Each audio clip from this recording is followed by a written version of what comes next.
Bonjour à toutes et à tous, ici Valentin Rochat, bienvenue dans cette édition, voici les titres. Le Conseil fédéral a élu un nouveau secrétaire général à la migration, un poste très compliqué, surtout vu la crise migratoire actuelle. La première ministre italienne Giorgia Meloni se vante de son système migratoire, et vous allez voir, il ne fait pas que des heureux. Après les fortes intempéries de cet été en Valais, le Grand Conseil valaisan veut des explications. La dernière usine de Vetropark à Saint-Pré va fermer ses portes. C'était la dernière verrerie de Suisse. Attention, il y a de plus en plus d'arnaques, que ce soit en utilisant l'argent de votre carte de crédit ou bien en se servant de votre boîte à lait. Vous n'êtes pas à l'abri d'une arnaque. Dans le canton des Grisons, un éboulement a bouleversé toute la région car il a détruit partiellement une montagne très importante pour la région. Au Canada, le déchirement politique entre les libéraux et les conservateurs sur l'ingérence étrangère, Justin Trudeau et Pierre Poilievre se renvoient la balle sur le sujet. Et puis Kamala Harris et Donald Trump finalisent leur campagne. Cette fois-ci, ils sont allés sur des terrains inconnus, une première.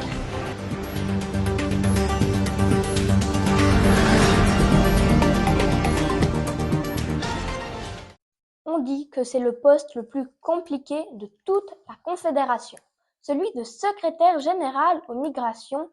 Eh bien, le Conseil fédéral a donné cette mission à Vincenzo Mattilli, le reportage de l'RTS. À Berne, on dit que c'est le travail le plus dur de Suisse, secrétaire d'État aux migrations. Ce sera finalement Vincenzo Mascioli, 54 ans, un fonctionnaire qui connaît bien la maison puisqu'il est vice-directeur du SEM depuis 7 ans.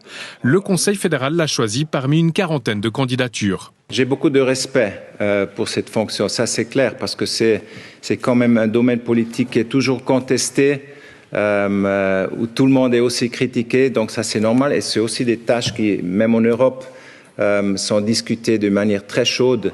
Vincenzo Mascioli a notamment été collaborateur personnel de Moritz Leuenberger et de Simonetta Sommaruga. Marqué à gauche, ce que la droite ne manque pas de critiquer, Beat Jans reste persuadé que c'est l'homme de la situation. Il réussit là où d'autres se sont cassés les dents. Par exemple, le récent renvoi de 2 dangereux criminels afghans dans leur pays. Vincenzo Mascioli a aussi permis de grandement améliorer notre collaboration avec les pays d'Afrique du Nord, ce qui a eu des conséquences positives sur le nombre de retours vers ces pays.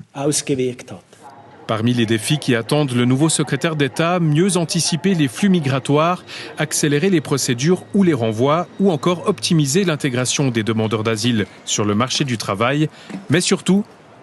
Ma priorité sera la collaboration avec les cantons, les villes et les communes, ainsi qu'avec le Parlement. En tant que secrétaire d'État, je me concentrerai donc clairement sur les niveaux nationaux. La politique intérieure comme priorité, car les relations entre le SEM, les cantons et le Parlement sont actuellement tendues sur l'orientation à donner à la politique migratoire du pays. Rouven Guessa, on vous retrouve à Berne. Alors Vincent Mascioli, un homme du sérail, sait qu'il devra avoir des nerfs d'acier. Gérer la politique migratoire, c'est une mission quasi impossible. Ah oui, c'est le job où vous ne faites que des mécontents et il sera attendu au tournant. Voyez plutôt pour la gauche, le SEM, c'est des méchants, des fonctionnaires qui renvoient à tout va. Ils dénoncent une politique migratoire qui s'est durcie ces 20 dernières années au fil des crises et des flux migratoires qui ont gagné l'Europe. Pour la droite, au contraire, le SEM est laxiste. L'UDC parle pratiquement chaque semaine du chaos de l'asile. C'est devenu le slogan favori du parti et le PLR commence à lui emboîter le pas en réclamant à son tour plus de fermeté dans ce dossier. Tout ça coïncide en réalité avec la montée des droites nationalistes en Europe et on assiste aussi à un durcissement de la discussion autour de l'asile. On l'a vu cette semaine au niveau de la Commission européenne. On le voit également au niveau des États, que ce soit en Pologne, en Italie, en France ou encore en Allemagne. Alors on verra si la Suisse va suivre ce mouvement ou pas et si le nouveau secrétaire d'État aux migrations va être capable dès l'année prochaine de calmer ou non le débat intérieur ici en Suisse sur la migration et l'asile. Toujours dans la question migratoire, mais cette fois-ci en Italie. La première ministre Giorgia Meloni se félicite de son système politique, mais en réalité, c'est un vrai enfer pour les migrants qui arrivent en Italie. Le reportage de la RTS. Le navire de la marine italienne est arrivé ce matin au port de Shëngjin en Albanie. Entouré d'un énorme dispositif policier, les 16 migrants originaires d'Égypte et du Bangladesh ont été transférés dans le premier centre d'identification. Seul comité d'accueil, une poignée de jeunes Albanais qui manifestent. Nous ne pouvons pas croire que cette Europe qui supporte ce genre d'accord est la même dont nous, les jeunes Albanais, avons toujours rêvé. Au total, ces centres en Albanie coûteront près d'1 milliard de francs à l'Italie. Tout comme les accords passés avec la Tunisie et la Libye, ils ont un seul objectif, dissuader les candidats au départ. Des mesures qui ont permis de réduire de 60% les arrivées, passées de 140 000 en 2023 à moins de 60 000 cette année. Pour Giorgia Meloni, sa politique migratoire est l'exemple à suivre en Europe. C'est une voie nouvelle et courageuse, inédite, mais qui reflète parfaitement l'esprit européen et qui a tous les atouts pour être appliquée dans d'autres pays hors de l'Union. Mais ce que l'Europe ne voit pas, c'est l'autre facette de la politique migratoire de Giorgia Meloni. En Italie, l'intégration est fragilisée et de nombreux requérants d'asile sont sans abri. Les requérants d'asile ont simplement été exclus du système de l'accueil ordinaire. Le gouvernement a retiré aussi l'aide juridique, l'enseignement de la langue italienne et l'assistance psychologique dans les centres de migrants. Ali, un Pakistanais de 32 ans arrivé en 2023, a demandé la protection internationale mais ne reçoit aucune aide. La loi italienne a changé pour les requérants d'asile la semaine où je suis arrivé. Et donc j'ai dû vivre 5 mois dans la rue. J'ai dormi dehors. Le gouvernement a éliminé certaines formes de protection et des personnes munies d'un permis de séjour sont redevenues clandestines, perdant leur travail et leur logement. Aux yeux de l'Europe, chiffre à l'appui, Giorgia Meloni peut donc se vanter, sa politique migratoire fonctionne. Mais en Italie, pour de nombreux détracteurs, elle a détruit ou du moins affaibli le système de l'accueil. En Valais, après les inondations de l'été passé, le Grand Conseil valaisan demande des explications et pour ceci, il a mis en place une commission d'enquête parlementaire. Le reportage de la RTS. Le pont ferroviaire de Chipis a été en partie responsable des inondations de cet été. Pourtant, depuis plus de 20 ans, la sécurisation de ce secteur était considérée comme prioritaire. Il aura fallu attendre ce lundi pour que l'ouvrage soit entièrement démonté et ne représente plus une menace. Il y a quand même une colère interne. Maintenant, tout d'un coup, il y avait l'urgence. Et puis, moi, j'ai l'impression que le projet était quand même pas mal ficelé depuis le temps. On aurait en tout cas pu avancer un peu. Pourquoi cette mesure, approuvée en 2008 par le Grand Conseil, ne s'est jamais concrétisée? Pour le savoir, le Parlement a aujourd'hui décidé à l'unanimité de former une commission d'enquête parlementaire. Le coût de l'inaction, il est monumental. Le canton a le devoir de comprendre ce qui s'est passé, d'identifier les responsabilités et les sources des blocages. Pourquoi est-ce que les mesures urgentes n'ont pas été prises alors qu'elles ont été mises à l'enquête? Pourquoi les oppositions n'ont pas été levées? Il y a tout un élément de choses que l'on doit savoir et que l'on doit connaître pour ne plus jamais vivre des situations comme ça. Je pense que les responsabilités, elles seront multiples, mais elles sont liées certainement à des éléments procéduraux, à des éléments de base légale qui sont contradictoires ou même à des questions de gouvernance. Pour le Parlement, cette décision est aussi un avertissement lancé au gouvernement actuel qui doit faire avancer ce dossier. On n'a pas attendu la commission d'enquête parlementaire pour aller en avant. C'était notre volonté aussi suite à cette analyse qu'on a mandatée pour revoir le projet. Et maintenant, il faut aller en avant avec la mesure prioritaire, avec tout le projet, pas que sur le tronçon de Sierre, mais tout au long du fleuve. Avec cette enquête, le Grand Conseil veut aussi élaborer des recommandations concrètes pour ne pas répéter les éventuelles erreurs du passé. Bonsoir Cédric Jordan, vous êtes le chef de notre bureau valaisan. Alors, une CEP, ce n'est pas anodin. À quoi faut-il s'attendre ? Alors, une commission d'enquête parlementaire, c'est un bazooka, Gabriel, si vous me permettez cette métaphore un brin martial. C'est l'arme la plus lourde de l'arsenal législatif et c'est seulement la 5e fois qu'elle est activée en Valais. Alors, une fois que cette commission d'enquête parlementaire sera constituée, eh bien, elle va tout mettre en œuvre pour comprendre pourquoi rien ou presque n'a été fait durant près de 20 ans dans la région de Sierre-Chipis, comprendre ce qui a empêché la réalisation de mesures sécuritaires pourtant arrêtées dans le cadre de la 3e correction du Rhône. Alors oui, sans préjuger des conclusions de ce rapport, c'est un instrument qui peut faire peur. Audition de témoins, consultation des dossiers, des documents de séance du Conseil d'État, tout va être passé au crible pour tenter d'identifier les éventuels dysfonctionnements, mais aussi les potentiels responsables. Et si les députés ont choisi aujourd'hui de se doter d'un tel outil, eh bien c'est parce qu'ils sont convaincus que toute la lumière doit être faite, quel qu'en soit le prix. On le doit à la population valaisanne, nous a encore glissé tout à l'heure un parlementaire valaisan. Merci beaucoup Cédric Jordan. C'est un pilier qui s'effondre. Vetropac, l'entreprise, ferme sa dernière usine à Saint-Pré dans le canton de Vaud. C'était la dernière verrie de Suisse. Le reportage de la RTS. Ligne de production à l'arrêt. Aujourd'hui, l'usine Vetropac à Saint-Pré n'est plus que l'ombre d'elle-même. Un immense paquebot abandonné, ou presque. Depuis début octobre, seuls quelques travailleurs sont encore vaguement occupés à trier les bouteilles et à démonter les installations. Parmi eux, Edgar, arrivé dans l'entreprise il y a 4 ans. Ça motive pas trop l'équipe, toute l'équipe qui est plus ici. Carlos, lui, travaille chez Vetropac depuis 27 ans. Il s'en ira à la fin du mois. Je suis triste, ouais. Je suis pas bien. C'est dommage.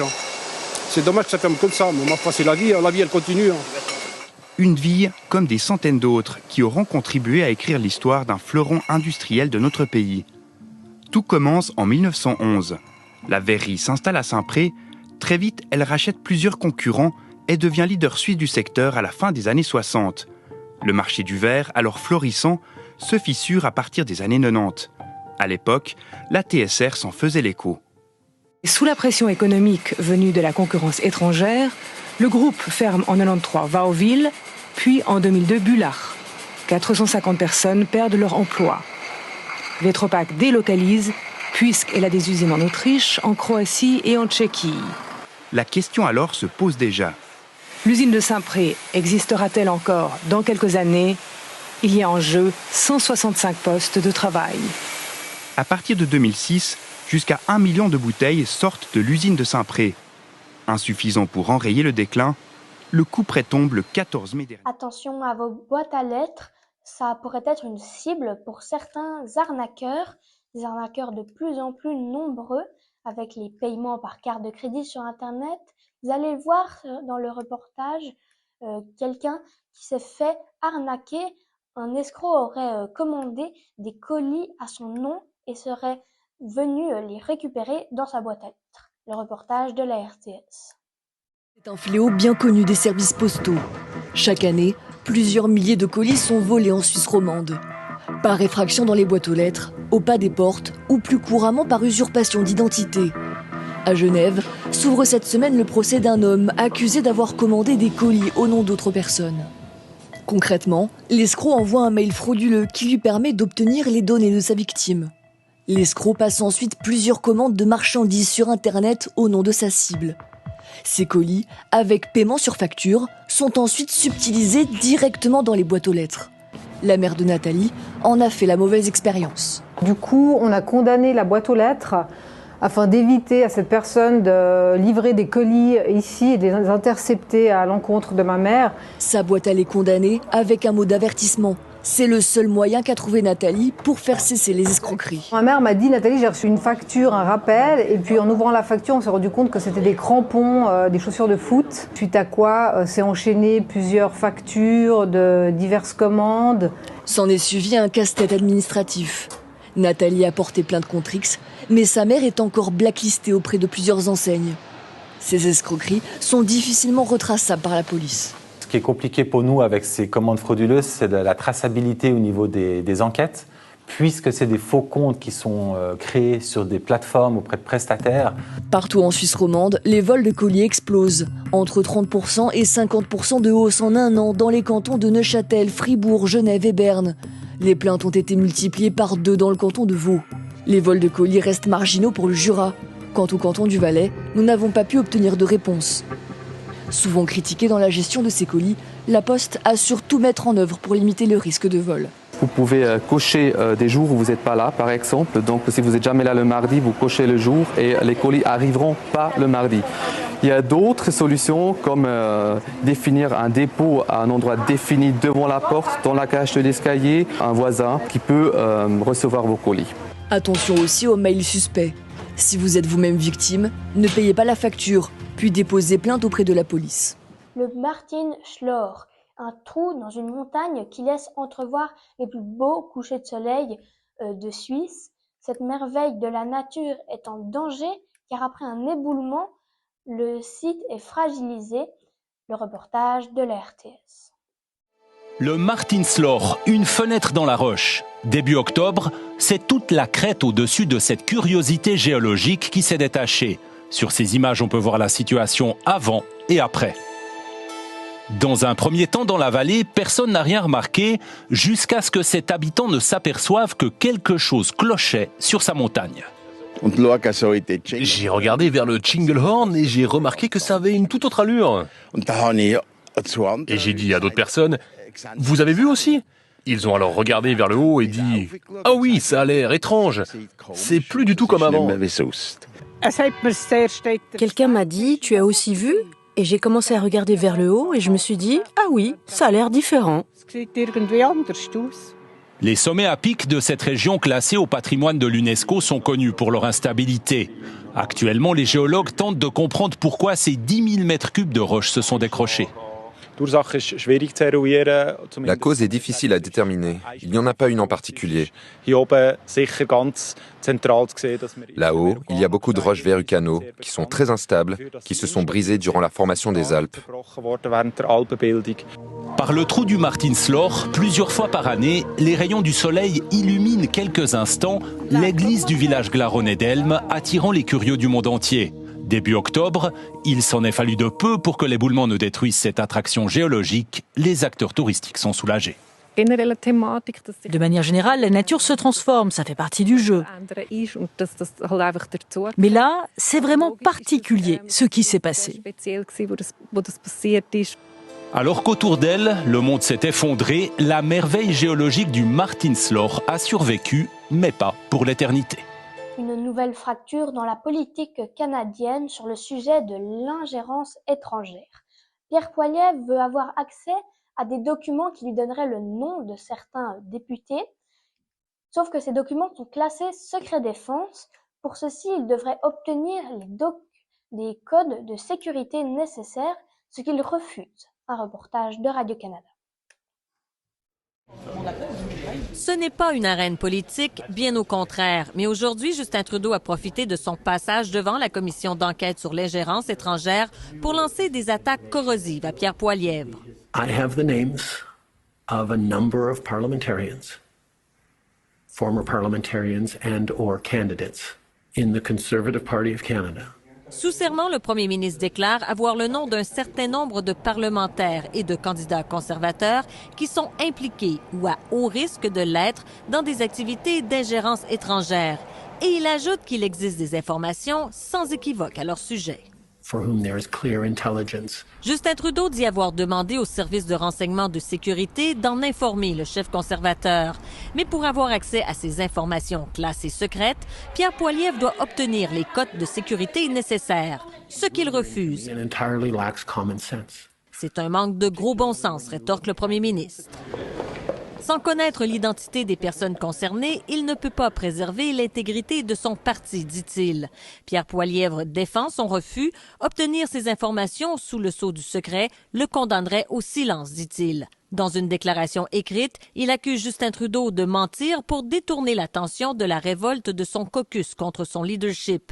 Il somme plutôt le premier ministre de rendre public tous les noms des députés impliqués. Are you aware of the names of any Liberal parliamentarians Puis, interrogé par l'avocat du Parti conservateur à savoir si des députés ou des candidats libéraux sont, eux, compromis, Justin Trudeau répond que oui, mais le sachant, je peux faire les choix qui s'imposent, dit-il, alors que ce n'est pas le cas de Pierre Poilievre.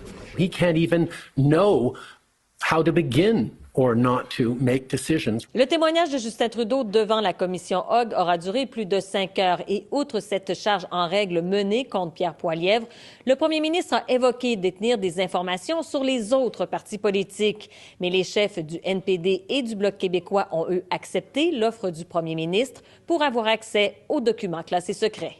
Ici Valérie Gamache, Radio-Canada, Ottawa. C'est la dernière ligne droite avant les élections américaines.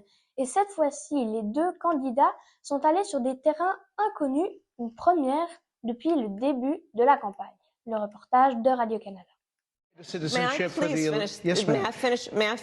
Laissez-moi répondre, dit Kamala Harris dans une entrevue corsée sur Fox News sur la question migratoire. Les agents à la frontière considèrent que vous êtes un échec, dit le journaliste, et ils ne vous appuieront pas. Je comprends, dit-elle, ils ont besoin de soutien et il allait l'avoir avec le projet de loi bipartisan. Vous dites que Donald Trump est instable. À quel moment vous êtes-vous rendu compte du déclin cognitif de Joe Biden, demande le journaliste. When did you first notice that President Biden's mental faculties appeared diminished? Joe Biden a toujours été en contrôle de la situation, répond Kamala Harris, et il n'est pas candidat. Ambiance tendue qui contraste avec ses récentes sorties publiques, comme ici. Cheers. There you go. Trinqué avec un animateur vedette à des heures de grande écoute, une Miller Lite pour la vice-présidente pour montrer qu'on peut prendre une bière avec elle. Quant à Donald Trump, danser pendant une demi-heure lors d'un forum politique, tous les moyens sont bons pour attirer les électeurs.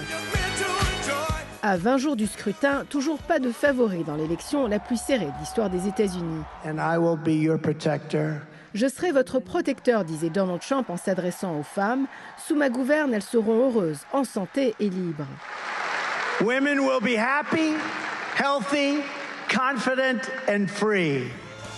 Un électorat qu'il doit reconquérir, car selon un dernier sondage, Kamala Harris fait beaucoup mieux que ses prédécesseurs démocrates. En 2020, Donald Trump avait 7 points d'avance auprès des femmes blanches. Aujourd'hui, il n'aurait qu'un point d'avance. Elle constitue 36% de l'électorat. Les femmes feraient plus confiance au camp démocrate sur les questions économiques et sur l'avortement. Trump se plie donc à l'exercice de questions d'un public exclusivement féminin. Liberal, stupid Democrats. No. Nous sommes dirigés par des stupides libéraux démocrates, dit-il, sous une pluie d'applaudissements. Donald Trump est visiblement en territoire conquis, à Cumming, en Georgie, un comté rouge. Comment allez-vous traiter de la question des trans dans les sports féminins, demande une résidente qui se dit inquiète pour ses petites filles sportives. Nous n'allons pas laisser faire, dit-il, que des hommes biologiques devenus femmes trans puissent compétitionner dans des équipes féminines.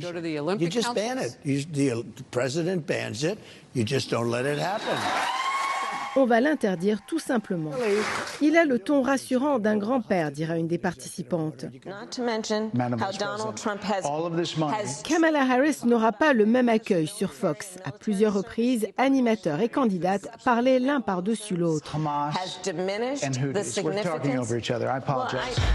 Un peu plus tôt, la candidate démocrate avertissait la foule du danger que représenterait une présidence sous Donald Trump.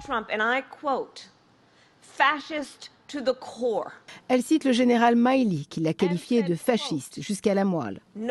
Personne n'a été aussi dangereux pour le pays, dit-elle. Quiconque veut se débarrasser de la Constitution ne devrait pas se tenir devant le sceau des États-Unis.